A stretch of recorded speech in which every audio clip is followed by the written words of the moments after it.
நீங்கள் செய்கிற காரியம் சரியா? கருவமணியை கட்டுவது திருமணத்திற்குரிய அடையாளமா? ஒப்பந்தத்தை அதுதான் நிறைவேற்றுகிறதா? முஸ்லிம் அல்லாத மக்களிடத்தில் ஒரு நம்பிக்கை இருக்கிறது, இந்த கயிற்றிலே தான் கணவனுடைய வாழ்க்கை இருக்கிறது, உயிர் இருக்கிறது, அவர்களுடைய நம்பிக்கை அது. அதை நீங்கள் ஏன் காப்பி எடுக்கிறீர்கள்? அது சரியா தப்பா? நான் அதுக்குள்ள போகல. இது சரியா தப்பா?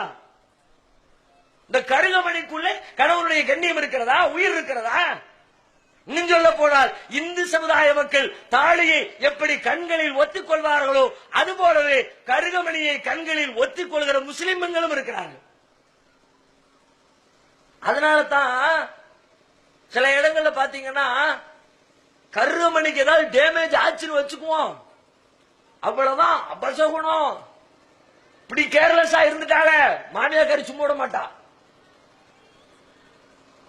உனக்கு கருகமணினா அவ்வளவு சாதாரணமா போச்சாட்டி அப்படின்னு ஊரை வளர்த்து வம்ப உண்டாக்கி புருஷ மேல பாசம் இருந்தா தானே இவனுக்கு, அதுதான் பஞ்சாயத்து அப்படின்னு என்னத்தலாமோ வாயில வந்தனையெல்லாம் பேச வேண்டியது. அதுல ஒரு லெவல் பேசுவாங்க. எங்கிட்ட போகும்போது பாத்ரூம்ல நிக்கும் போது அங்கிட்டு ஒரு ஆணி பட்டு கருகமணி பட்டுன்னு அந்திரிச்சு வச்சுக்குவோம். அந்த என்ன ஆகும்? கருப்பு கருப்பா சின்ன மணியை கோத்து வச்சிருவோம். கயிறு அந்து போச்சுன்னா எல்லாம் சேர்ந்து கீழே பரவி போயிடும். சாதாரணமா ஒரு கயிறா இருந்தா என்ன சொல்லுவோம்? துணி காய போடுறதுக்கு கயிறு கட்டி வச்சோம். சாதாரணமா பேண்ட போடலாம், சேலைய போடலாம், சட்டைய போடலாம், கயிறு தாங்கும். மரம்பரிய பெட்ஷீட்டை தண்ணியில முக்கி தூக்கி டம்முன்னு போட்டா அது ஒரே கீழே உட்காந்துரும்.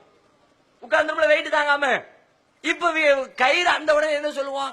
ஏங்க பாருங்க கயிறு அறுந்து போச்சு, பிள்ளைய கூப்பிட்டு கைத்த கட்டுப்பா, கயிறு அந்திரிச்சுப்பா சொல்லுவோமா?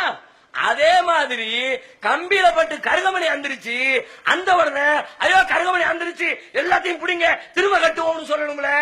உடனே சொல்லுவார்கள் கருகமணி அந்து போச்சா அம்மாடி அம்மாடி அப்படியெல்லாம் சொல்லக்கூடாது, கருகமணி பெருகி போச்சு, டெவலப் ஆயிடுச்சு. வீடு பூரா பரவிச்சுல கொட்டி ஏன் அந்திரிச்சுன்னு சொல்லக்கூடாதான்? அபசகுணம். வாயில போடு, வாயில மண்ணெல்லாம் போடணும், வாயில போடு. இஸ்லாம் என்ன மார்க்கம், எத்தனை அற்புதமான மார்க்கம், எத்தனை அறிவுபூர்வமான மார்க்கம். இஸ்லாத்தை குறித்து யாராவது ஒருவர் ஒரே ஒரு குற்றச்சாட்டை இது சரியில்லை என்று முன்வைத்து அதை விவாதித்து நிரூபிக்கிற தைரியம் இந்த உலகத்திலே ஒரே ஒரு அறிவாளிக்கு இருக்கிறதா? எவனாலும் மிஞ்ச முடியாத மார்க்கம் இஸ்லாம். இறைவன் சொன்னான் அவன்தான் தனது தூதரை நேர்வழியோடு அனுப்பினான். எதற்கு தெரியுமா? உலகத்திலே இருக்கிற எல்லா மார்க்கங்களை விட இந்த இஸ்லாம் மேலோங்க வேண்டும் என்பதற்காக தன் தூதரை அனுப்பினான். உலகத்திலே மேலோங்கிய மார்க்கம், அறிவார்ந்த மார்க்கம், பகுத்தறிவு ரீதியாக மார்க்கம் என்பதை நிரூபிப்பதற்காக அல்லாஹ் வழங்கிய மார்க்கம் என்று அல்லாஹ் சொல்லுகிறான்.